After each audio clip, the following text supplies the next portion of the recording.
Hey folks, just Chris again, coming from my wee room here. Everybody was kind of giving me some good compliments for the SD9 build, and thank you very, very, very much for that actually. It was cool. I've had a couple of folk had the shot of it and all that kind of thing, and they've all enjoyed it. It's pretty amazing. So what did I say? I said I'd like to try it again. I can do that with the help of my good pal Stephen Agnew, or Big Aggie as he's known as. Essentially had a kit sitting that he didn't put together, and he's just gave it to me and said, why don't you try it? So he's gave me over a wee fuzz face copy, which is a BC108 transistor circuit idea. It's a little bit different because it's on a strip board, so let's see if we can do it. So maybe here's a wee quick overview of where I'm doing all this. So this is just the other side of my desk essentially. You always normally see me sitting in this chair with the backdrop of guitars. So you can see it is absolute cowboy DIY effort, but you know, I've got no space for it. All right, so let's see. So what we've got is a copper strip board idea, components laid out, and the brief instructions of stuff. So what I've done is I've got terrible eyesight, so from a component perspective, resistors, I've just used the multimeter to make sure I've got the right ones. I use a piece of paper and then staple them in. The caps, they're a little bit easier to read, but they're in the array. We've got the two BC108s. These are actually the sockets that will actually go in the copper board, and then the transistors will go inside these, because if you have the transistors going soldered straight in, they're kind of heat sensitive, so I don't want to burn them. That's a good idea of using them. This is the copper strip board. Folk that are actually au fait with these, you'll know how easy this might be to work with. I'll do that. So the components will just be laid in here on top, with the legs going through the boards to on the other side, which has got the straight conductive copper rows. What we've got is cut-ins here, so that obviously the signal doesn't pass between these components or whatever order they're going to be in. Yeah, so yeah, it's going to end up looking something like that, hopefully by the end of this video wannabe try thing. So we've got the pots and stuff sitting here. What I've got is I'm going to try and see, I got a daughter board for a true bypass daughter board from Fuzz Dog. So I'm going to see if I can actually use that with the switch that came with it, instead of, because that just worked really good for the SD9, so I think I'm going to go for that. Went ahead, Amazon has just got a wee box for it. Fuzz Dog supplies you with a template. You get to measure out your holes that you'll need to make. You'll need to do all this manually. This is maybe something else for another day. And yeah, let's get to it. So let's take a close-up here. This is, if it focuses, this is where we're at. There was I guess the mistake I made was obviously putting these wires on first at this side, because that was a bit fiddly, but essentially you kind of want to get the flat low-end components in first. The problem is I'd started to do the resistors, because of the size of the tracks and the resistors, they kind of lie flat, so the resistors are sitting up and out. Obviously the flattest thing would actually be the transistor sockets, so aye, as it goes, we'll see, but this is what it's come off here, there we go. This is what it is looking like essentially. Let's see here, there we are. So we're two transistor sockets ready for the transistors. Probably need to make sure that none of these legs are touching each other that shouldn't be, so I might need to bend them in and out, etc. So let's try and see if I can get this onto the test rig with the sockets, the jacks, sorry, and see if we can get a battery on and get some sound. Right, cool, we're a wee bit more forward here. The eagle-eyed views actually might have noticed I did not put in this jumper wire here. Since inserted it, it's basically one of the cut-offs of resistor for the SD9, I think it was, and I just popped it in, soldered each side of it. So we've got the handy helps as is. Board is in with transistors in place. I've got, it's just so I can test it and see if it's actually working right. So all uberly long cables that are not going to need to be that long. I've got the volume pot here, gain pot here, and I've got the battery pack missed through a junction box here, which is labelled onto either socket, and then we've got in and out. Out is obviously going to the Hot Rod Deluxe. Input is going to the Strat. And if we plug in, we've got noise. Maybe not the best noise, but a noise to put it a finer point. Where have we got? Wait a second. Right, here we go. We'll get it sound this time now. So, guitar. We've got the handy Schecter as usual. Get this from my neck so I can sit here. And we've got gain channel of the Hot Rod Deluxe in here. It was just light. I didn't record that, alright, but essentially if I plug this in I should get sound. We do. The whole bunch of noise here with all this wiring and everything like that just exposed, but if we go full bung, hopefully we'll get fuzz.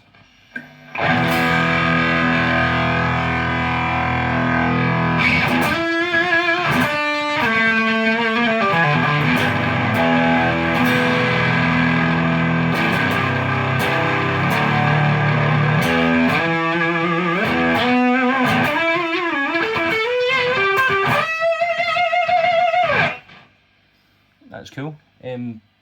Clean up already? It's there.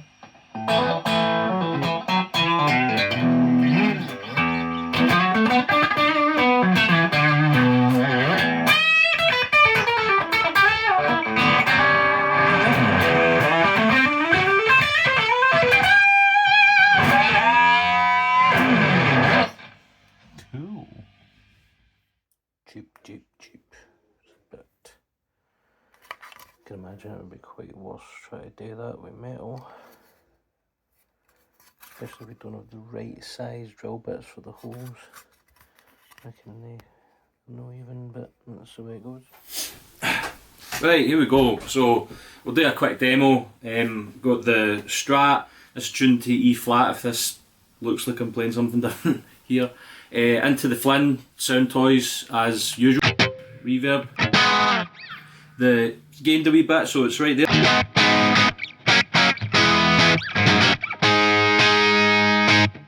And let's engage the fuzz. Immediately need to turn up the volume here.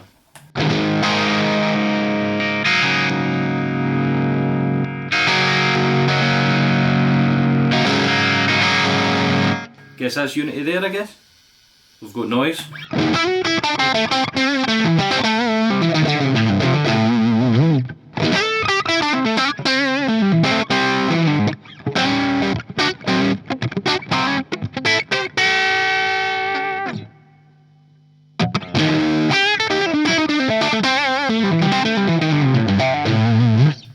Let's turn the fuzz up. Some real noise.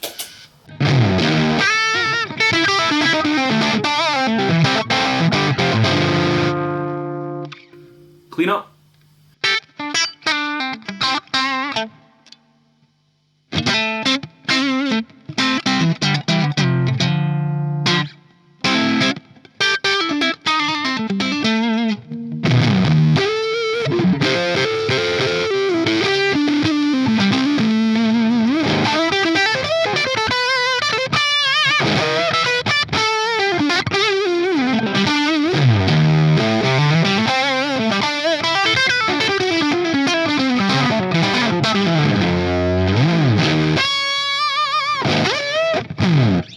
That's cool.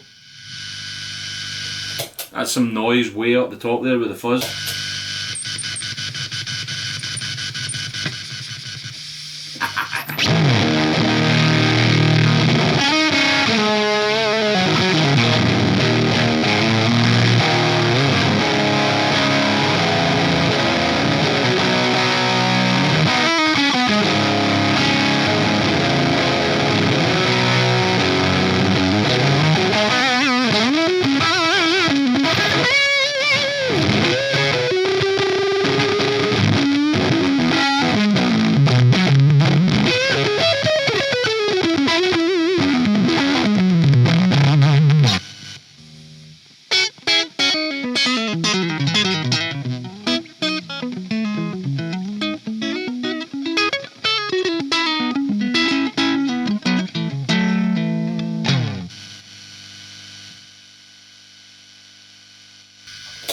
optimal with just the fuzz off kilter and the volume off kilter there. I don't know if that's where it's...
Nah, that's pretty cool, ain't it? Right, Les Paul. So it's the exact same amp settings, just Les Paul through the fuzz. Chuck everything back at noon again. See what happens. This is straight in the amp.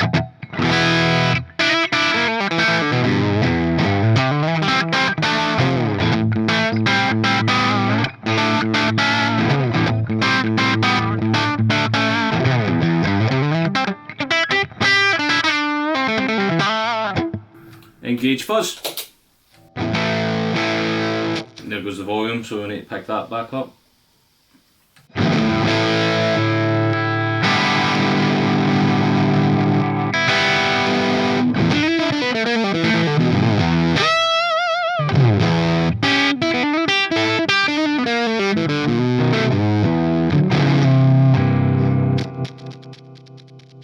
Scratch pot. Fuzz up.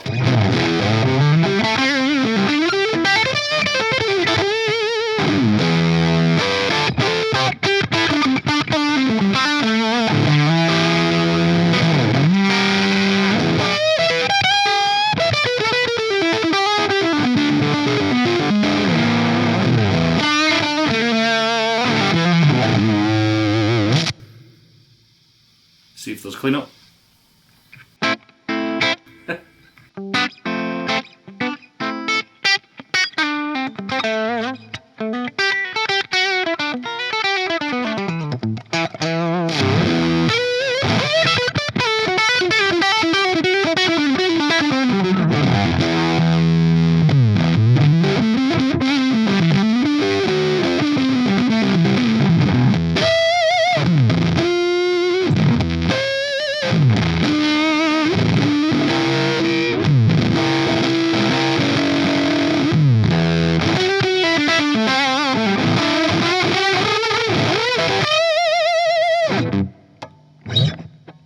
See what it's like in the in-between.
So you've really got to push the fuzz up for it to get the character of this, you know, stuff moving.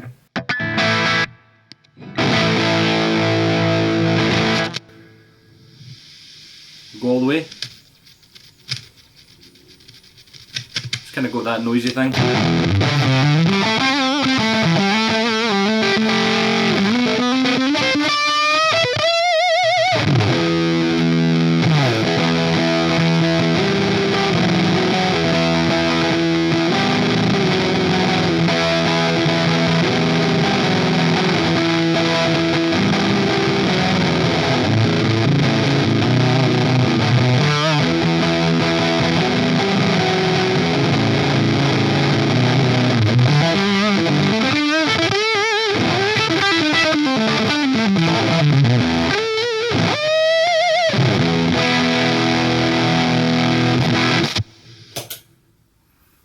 cool, let's do it with a track, eh?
Right, thank you very much everybody for hanging about. If you've made it this far, don't know how long this video is going to be until I start editing it. I don't really think about these things until after the fact, so I'll learn if I'm going to try a wee couple of more of these things. So big shout out to Stephen Agnew, thank you very much for getting me, you know, giving me the fuzz that you couldn't be bothered building basically. So this chap will go with the SD9 and the wee DIY effort that's happening here. So let's see what the next one is, and thank you very much for tuning in. Cheers!